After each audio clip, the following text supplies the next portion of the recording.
YouTube? Welcome back to my channel. My name is Nia Imani. I am your beauty, hair care. Today I'm gonna be your skincare bestie, and I'm going to be sharing with you all 11 tips that have tremendously improved my skin. Okay, my skin. These are my tips. Use what works for you, and what doesn't work, don't use it. A little bit about my skin. Personally, I have had acne since I was in about 5th grade, so that's since I was about 11 years old, and today I'm 23, right? I've had chest acne. I'm still currently fighting with back acne. I've suffered from hyperpigmentation, dark marks, acne scarring, all of that good stuff. And I do have oily skin. I tend to get oily around this area. I used to say I had combination skin, but I really just think I have oily skin because my skin really doesn't get that dry. Like, it doesn't get that flaky. But I do have a little bit of texture on my chin, and that's really it. I mean, I just feel like, you know, yes, my skin has improved, but I do still suffer from acne. Every month, actually, I suffer from acne and acne scarring and things like that. But to me, skincare and just improving my skincare is more so just helping me manage these things, opposed to just saying, okay, I want to get rid of my acne. Some stuff you just kind of have, you know, and that's just what that is, and I've kind of accepted that. But I know I have on makeup right now, so let me put in a clip of my skin that I did this morning. Actually, I did my skincare routine this morning.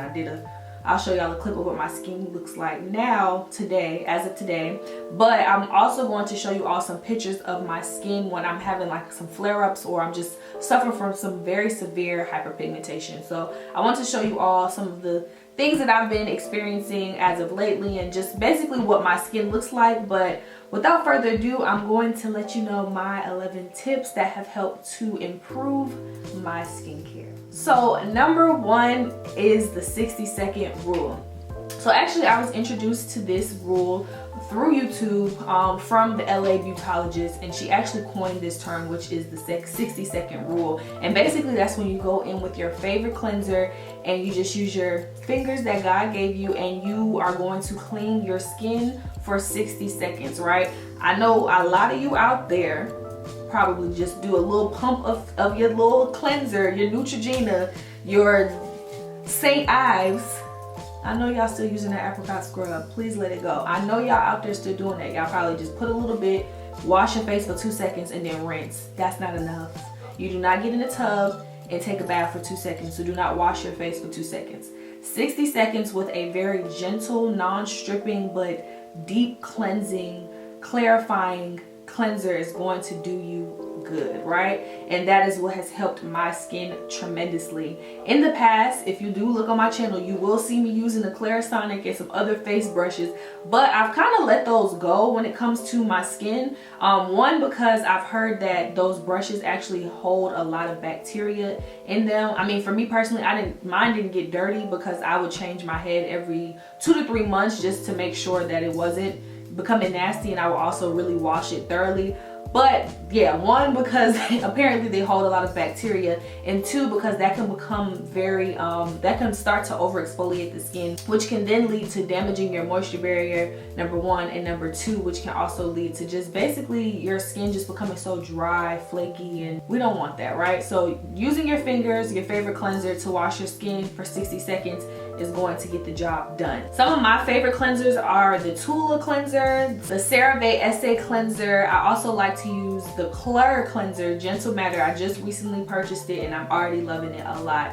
It's amazing. I've been using Pink Cloud by Herbivore, and then also the Boscia Charcoal Cleanser was really a really good cleanser that I used in the past. But yeah, definitely implementing that 60-second rule has improved my skin tremendously. Okay, so number 2, oil cleansing and then double cleansing, right? So oil cleansing is basically, to me, I like to compare it to like hot oil treatments when it comes to your hair. When you go in with just straight oil, massage your hair, and it helps to remove all of that those dead skin cells, that dandruff, all of that good gunk off of your hair. That's basically what oil cleansing is. You go in on dry skin with your favorite oil cleanser or your oil cleansing balm, and you just start to remove your makeup. You start to remove, you know, those dead skin cells, that sunscreen, just those products that you have had on your face all day.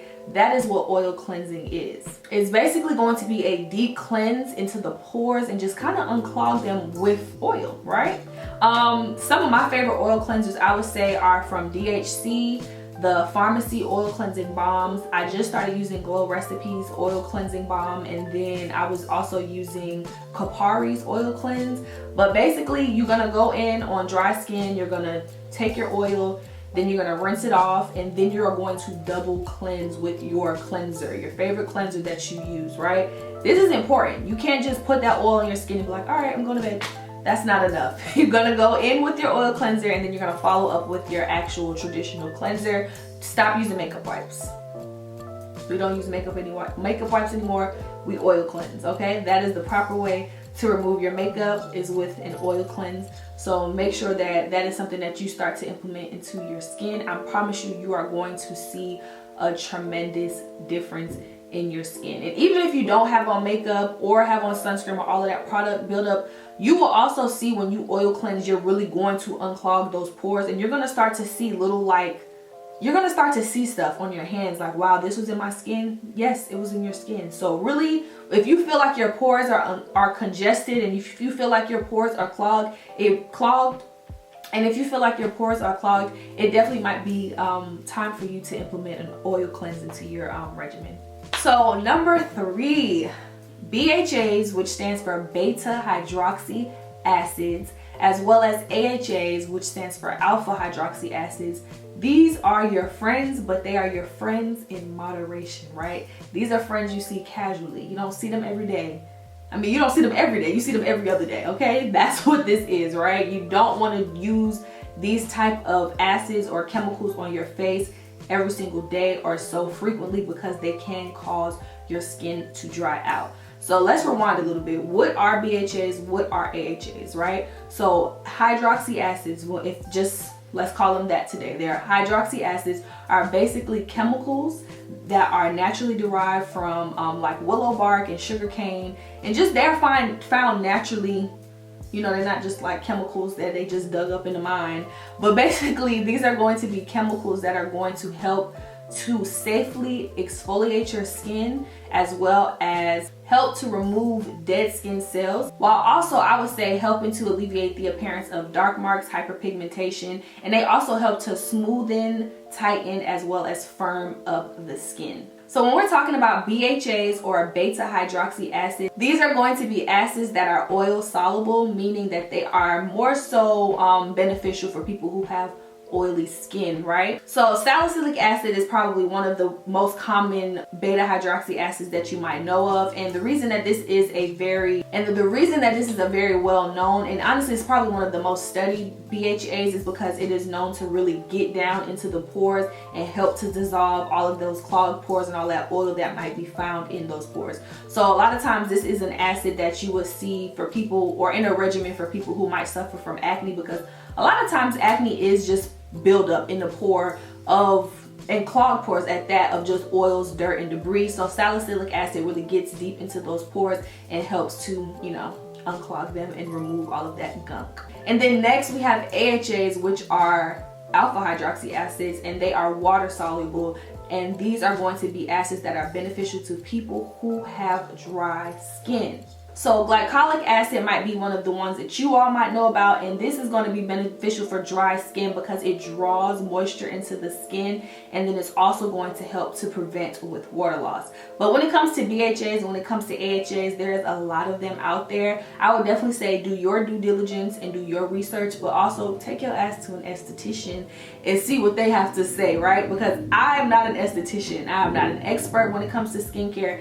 This is just some studying and things that I've done, but also I have a sister who is an esthetician who has helped me on this journey. But a lot of this is research, my sister, and then also personal experimentation with products. So for me, I had to learn the hard way. I was starting to use a toner. I was using the Ola Henriksen Dark Spot Toner, and I started using it every single day because I got into the spirit of, okay, you know, when it comes down to your skin, after you cleanse, you have to tone your skin, right? And I was like, okay, let me make sure I tone my skin every single day with a toner that has AHAs, that is basically exfoliating my skin every single day, and that can cause drying. And as I mentioned earlier, that is over exfoliating the skin, and that can also start to damage the moisture barrier. So my skin starts to become tight, dry, and flaky, and I'm like, what's going on? And I'm like, Nia, you are over toning your skin. I'm over exfoliating my skin, and I'm exposing my skin to too many chemicals, right? So it is important that you are going to use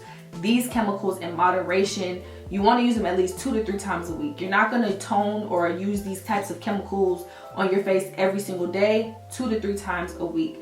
Another way that you can tone your skin and restore that pH and keep that moisture into your skin is using toners like rose water, using toners like aloe vera juice, cucumber juice, and just things that are more so on the hydrating side. If you see any hydrating toners on out there, definitely lean towards those to use on an everyday basis, opposed to those that contain AHAs as well as BHAs.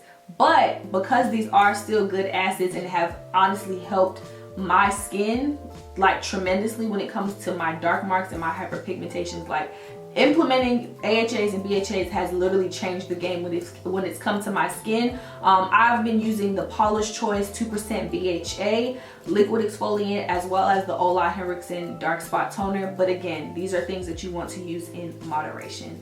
Alright, so to my 4th point, I want you to hydrate your skin, right? Hydrate your skin, hydrate your skin, hydrate your skin. Your epidermis, your skin, all of this is your largest organ, right? You have to keep it moist, okay? Like, who wants to be dry? Who wants to be cracked? Who wants to be flaky? Nobody. I don't think anybody on this planet wants to, that to be the experience when it comes to their skin. So it is essential that you hydrate your skin.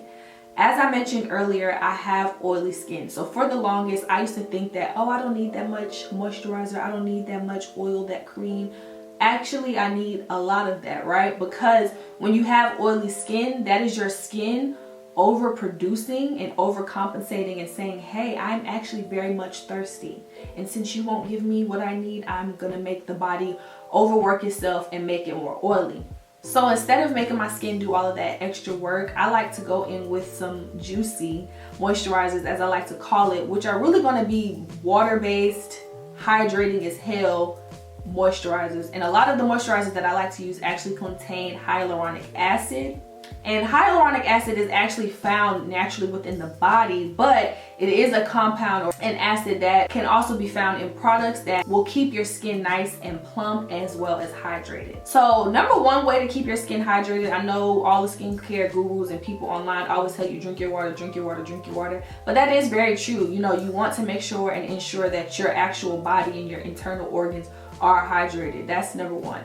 Number two, what helps me keep my skin hydrated is when I apply my products on my skin is still damp. I don't really let my skin get dry and thirsty, and I don't let my skin get dry as I'm applying my products. I just start layering my products while my skin is still fresh, while my skin is still damp. And if it's not anymore, then I'll make sure that I re-moisten my skin. And then number three, to keep my skin moisturized, I definitely make sure that I always kind of seal off my moisture with some type of cream or some type of oil. Honestly, it's very similar to how I keep my hair moisturized and how I layer my products on my hair. I start off on saturated hair and then I always seal in with an oil or a heavier cream. The same goes for my skin and for my face and for my body. That's how you're going to keep that, your skin in a healthy, happy state, is by keeping your skin hydrated and moisturized. So some of my favorite moisturizers right now are the Pink Juice by Glow Recipe. Neutrogena Hydra Boost has definitely been keeping my skin very hydrated, very moisturized, and I was very surprised to actually find that, because I'm like, this is just some drugstore shit. No, it's really bomb actually. So I really like that. And then as of recently, I have been using Immersion by Klur, which is a serum, but it's very hydrating and a little bit goes a long way, and I definitely like it, and I feel my skin just being plump and moisturized. All right, y'all, tip number 5. Okay, attention, hear ye, all Negroes, all black people, all brown people, all melanated people, please wear your sunscreen. Okay, I understand that in 18 whatever our ancestors were not wearing sunscreen, but today in 2020, in present day world, there is a hole in our ozone layer due to all of this industrial shit that is going on. They are ruining the planet, and our skin can't, okay? Especially considering that we put in on all of these chemicals. Not to say that these chemicals are super harmful, but you want to make sure that you are taking extra precautions and protecting your skin from the sun. You know, the sun is beautiful. Go outside, but wear your sunscreen when you are outside. Wear your sunscreen when you are inside. Wear your sunscreen every single day. Wear your sunscreen after you've applied all of your skincare. Make your sunscreen your last step, okay? Yeah, so Makeup of Women of Color on Instagram, on Twitter, she is fire. I keep talking about her in my videos, but I didn't even know this for myself, and I've seen a difference now that I've been doing this. But you are supposed to use about 2 fingers worth of sunscreen, right? 2 fingers worth. That's not a little piece. Not this much, not a pea size, not a quarter size. You're supposed to use 2 fingers worth every single day. I know some of y'all might be like, girl, but that sunscreen is making me look purple. I have a solution for you. There are a lot of sunscreens out there that are melanin girl friendly. Personally, I've been wearing Black Girl sunscreen. I've used Urban Skin RX sunscreen. I've used Sunscreen by Bolden, and I've also used Neutrogena Hydra Boost. If you are a melanated babe, you want to make sure that you are wearing a sunscreen that has SPF 30 or higher. Anything less than that will not necessarily be effective for our skin. So definitely make sure that you are wearing your sunscreen every single day. You don't have to wear it at night, but wear it inside the house, wear it in the summertime, wear it in the fall, wear it in the winter, wear it when you are outside. Thanks for coming to my sunscreen TED Talk. Okay, number 6. This is something that a lot of y'all don't be doing, and I really want y'all to make sure that y'all are doing it. I need you to wash your pillowcase. I need you to wash your bonnet, your do-rag, your silk scarf, and you need to wash and disinfect your phone frequently, right? So you have to think about it like we are always on the phone. You always in your bonnet. You always in your do-rag. You always sleeping on your skin, on your pillowcase. That's a lot of dead skin cells, dirt, debris, bacteria that's growing there. Imagine you've been wearing this bonnet for 3 months and you haven't washed it. That's a lot of makeup and dirt, debris, all just built up in there, and it's getting all on your face. It's just not a good look. So I tend to wash my pillowcases once a week. I like to throw my bonnet, my do-rag, all of that stuff, I throw that in the wash once a week. And I like to make sure I disinfect my phone with my Lysol wipes at least once a day. You want to make sure that you're cleaning this frequently, because again, you're always on it. That's makeup, that's outside elements, and they say our phones are dirtier than a toilet seat. So make sure that you are washing these items frequently, just to double ensure that your skin is as healthy as it can be and is not coming in contact with all of this dirt and nastiness. So number 7, this is something that I actually learned from my doctor when I was probably like in middle school or high school. But I was going to her and I was like, girl, I got all of this dandruff, this dry scalp, this acne, this bacne. This is becoming a lot and I don't want to live like this. And she basically just was like, how often are you washing your hair? And I was like, girl, every 2 weeks. And she was like, yeah, your skin is going through it because all of the oils, the sebum, the product buildup, all of that stuff is dripping down from your hair to your face, to your chest, to your back, to your shoulders, and it's causing your pores to be clogged, which is also in return causing acne because you're not washing your hair frequently enough. And I was like, yeah, that makes a lot of sense. I understand that. So basically now I make it my business, my duty to wash my hair once a week, and that has honestly changed how frequently I see acne. I no longer get chest acne. My back and my arm acne has definitely reduced a lot, and my skin and my hair is honestly just in a healthier state. So I make sure that I always go in with a clarifying shampoo that is sulfate free, and I clarify my hair at least once a week. I don't co-wash my hair. I don't skip a shampoo. I always clarify and shampoo my hair. I know a lot of naturals tend to just say, oh, I only co-wash my hair. Yeah, your hair is not being cleansed thoroughly. Your pores are clogged. So yeah, definitely implementing shampoo in your hair once a week will change your overall, I'm telling you, you're gonna see a difference. I know a lot of people say, oh, my hair tends to dry out. You might just honestly be using dry products. So I have a few different videos that I can link to you to show you my routine and how I keep my hair moisturized, but definitely try washing your hair once a week and you will see a difference. Number 8, so you're gonna wanna use paper towels instead of washcloths or rags when you are going to be drying your skin or just patting your skin, anything like that. Don't use a rag, because just think about it, you know, you dry your skin and you hang it up and then you keep doing that for like 2-3 days out the week.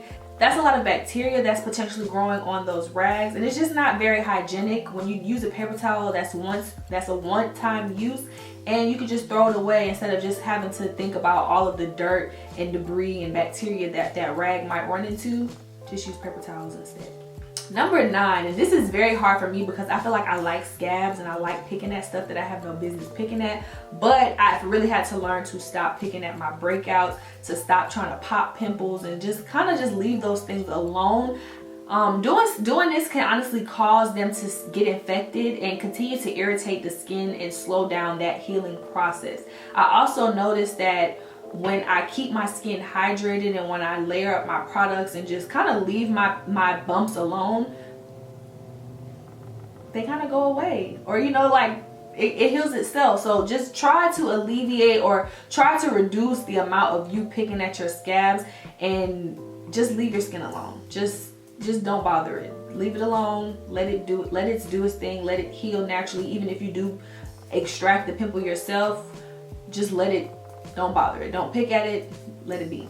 So number 10, I would say I've had to reduce my intake of dairy, sugary foods, and just BS food, right? Like I've really had to say, like, look at my diet. It's like when I eat a lot of cheese, a lot of pizza, a lot of sugar, and I eat those types of like junk foods, especially around my period, my skin is breaking out. Yes, because of all of the hormones and all of that, those changes that's going on internally, but because of all of the BS that I'm putting into my body.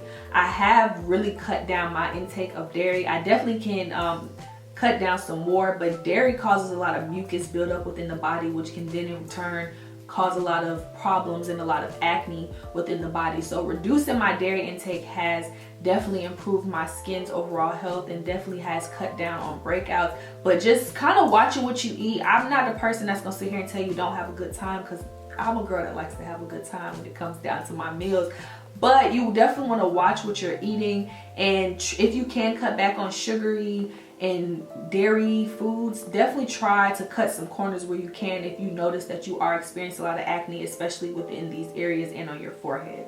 And then lastly, more than anything, I've really just learned to stop stressing out. When you are stressed, that is also going to show up in your skin, that's going to show up in your hair, that's going to just show up in your body overall. So just learning to just take life for what it is and just be content in life, be content with my hair, be content with my skin, has helped in my skin overall. You know, I have, like I've mentioned earlier in the video, I've realized, you know, I have acne. Everybody in my damn family got acne, and that's just probably something that I'm gonna have to deal with, and that's okay. But it's more so just about managing that, managing your stress, and just also taking those preventative measures to ensure that you are able to manage your acne.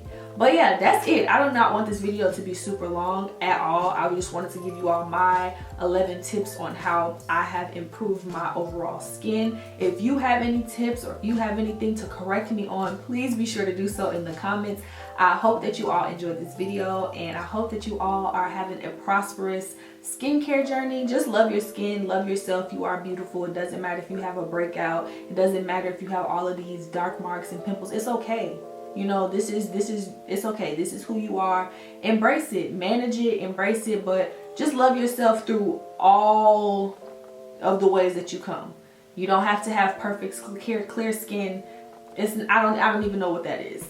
I don't know her name. Can't even spell it. And that's okay. Just enjoy yourself for who you are, how you are, and how you come. And don't let nobody else make you feel bad about it. So I hope you all enjoyed this video, and I will see you all in the next one. And thank you so much for watching.